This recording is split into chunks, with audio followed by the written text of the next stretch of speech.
हा MPSC group C मेन्समध्ये आलेला प्रश्न आहे. हा संविधान सभेतील समित्यांबद्दल होता. तर आधी आपण जाणून घेऊया की आपल्याला कोणत्या समिती माहीत असल्या पाहिजेत. तर ज्या 8 मेन समित्या आहेत त्या आपल्याला माहीत पाहिजेत व त्यांच्या उपसमित्या माहीत आहेत.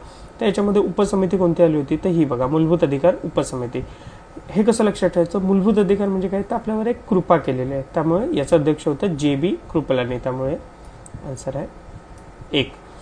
त्यानंतर आपल्याला ज्या दुय्यम समित्या आहेत त्यापैकी कोणती लक्षात असल्या पाहिजेत तर ज्यांचे अध्यक्ष राजेंद्र प्रसाद आहेत, त्या म्हणजे वित्त व कर्मचारी समिती आणि राष्ट्रध्वजासंबंधी समिती.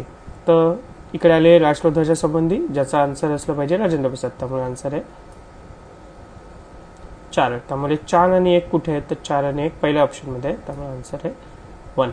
दुय्यम समित्यामध्ये अजून कोणते तुम्ही माहीत पाहिजे ती म्हणजे गृह समिती, जी की पटाभी सीतारामय्या यांची आहे, कामकाज क्रम समिती जे की KM मुंशी यांची आहे, आणि घटना समितीच्या कार्याविषयी जी